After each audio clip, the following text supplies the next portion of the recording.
Federal government to begin disbursement of student loans in September. House of Representatives urge federal and state government to prepare for future flood disasters. 9 people died in fresh ethnic clashes in northern India.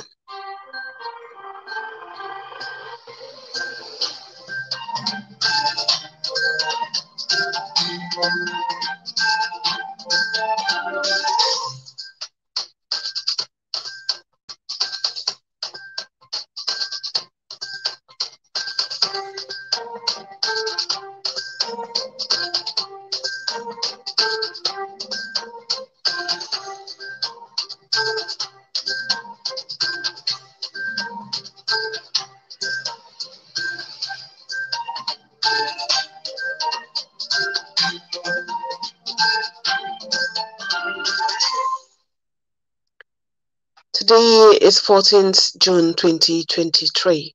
I am Salam Sanud Aliman with the news in full.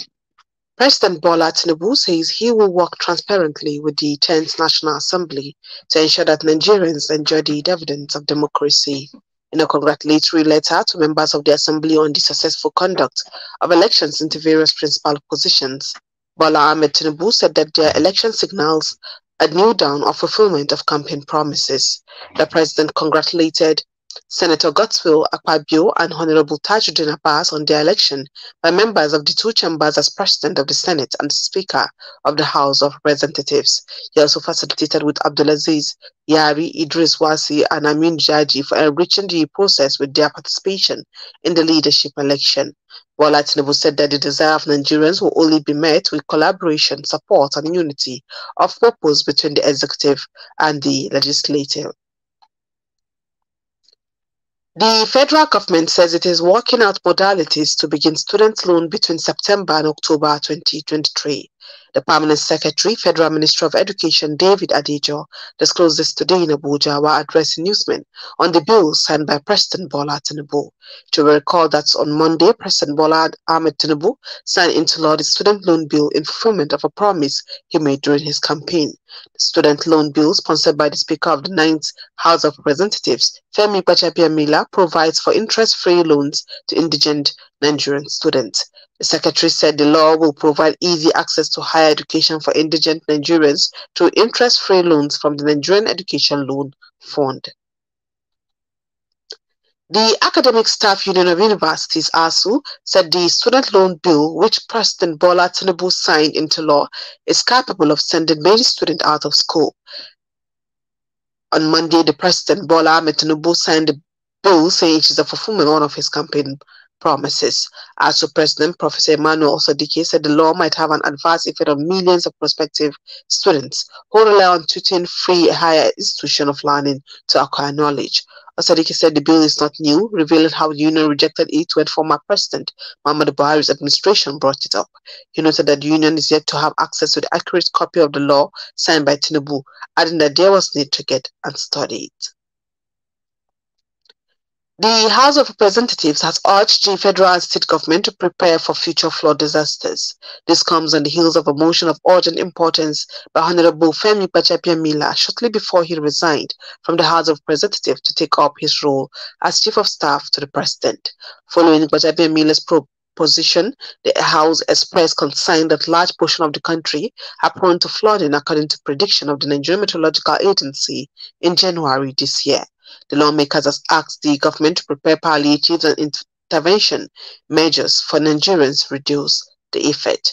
The House also resolved to invite Nigerian National Management Agency, NEMA, to brief the House on measures in place in preparation of the floods.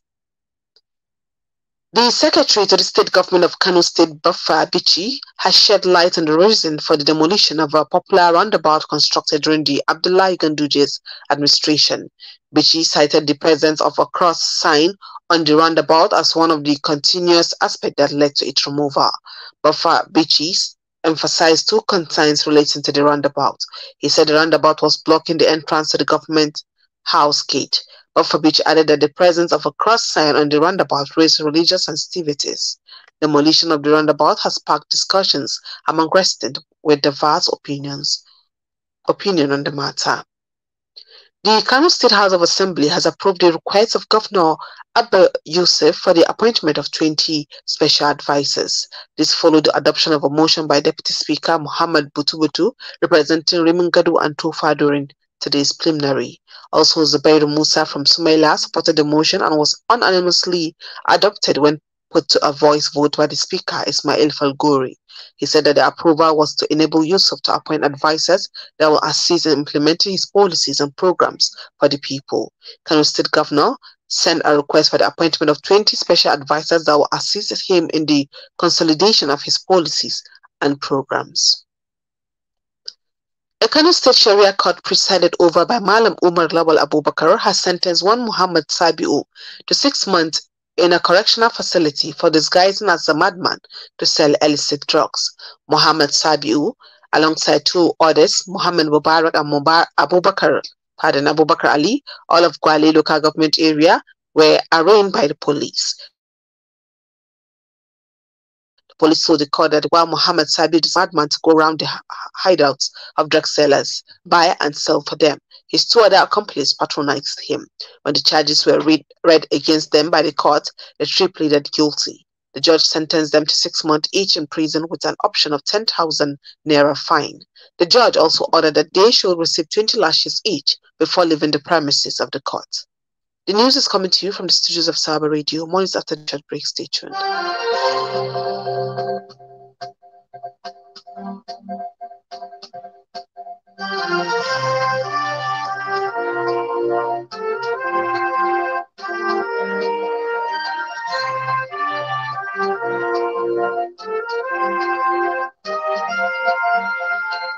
This is News on the Hour, Saba Radio FM. Stay tuned. Welcome back. You're still into the service of Saba Radio 104.9. The Jigawa State Agricultural Supply Company, JESCO, says it has commenced the distribution of fertilizer to its 36 outlet stores for sale to farmers at subsidized rate. General Manager of the company, Alhaji Khalid Rabiu Maigatari, made this known to newsmen in Dutse. He said the fertilizer was ordered by the company and it is now being distributed to its stores across the state. Rabiu Khalid Maigatari said the company has provided improved seeds of rice, wheat, maize, sorghum, millet, beans for sale to farmers at affordable price. According to him, over 20 million naira was spent by the company to purchase the improved seeds. He said the state governor Malam Umar Namadi is committed to improving farm production and welfare of farmers in the state. The Jigawa state government has vowed to collaborate with any organization willing to join hands with the state government to bring about developmental projects in the state. State Governor Malam Umar Namadi gave the assurance yesterday when Ms. Tina Anana from Solid Minerals Development Fund, Abuja, paid him a courtesy visit at Government House in Dutse. He expresses his administration's readiness in providing all necessary supports to the national and international investors on solid minerals to enhance the living condition of Jigawa State citizens. Earlier speaking, Ms. Tina Anana says they were in Jigawa State to inspect and discover the potentiality of the state on solid minerals, agriculture, mining, and investment opportunities. Correspondent Zulkifil Abdullah Dago report that the organization promised to collaborate with Umar Namadi administration to achieve the desired objectives. Kaduna Electricity Consumers staged a peaceful protest at the headquarters of the Kaduna Electricity Distribution Company in the state to express dissatisfaction over lack of stable electricity. The protest was organized by a group, Coalition of Electricity Consumers, which included residents from Sabangari's New Extension and other communities, as well as consumer associations like the Welders Association, Student Union, National Youth Council, and Printers Association. According to the protesters, business activities have been severely affected due to the lack of reliable power supply, leading to the collapse of several businesses in the area. Mubarak Abdul Ganiyu, speaking on behalf of the protesters, urged the management to improve their services to enhance the residents' quality of life. During the protest, the manager of Rigasa feeder station, Aliyu Saidu, briefly engaged with the protesters, requesting them to end the protest and agree to arrange a meeting. Troops of Operation Hadarun Daji, deployed at Safe local government area of Zamfara State, rescued 10 kidnapped victims while on search and rescue operation yesterday. Newsmen gathered that the victims were abandoned by bandits when they noticed Nigerian army troops approaching their hideouts. Investigation also revealed that the victims were abducted by the terrorists while working on their farmland on June 6th. The rescued victims revealed that the terrorists fled and abandoned them when they heard that troops were closing in on them. Victims were admitted at the General Hospital in Zafi for treatment, after which they were reunited with their families.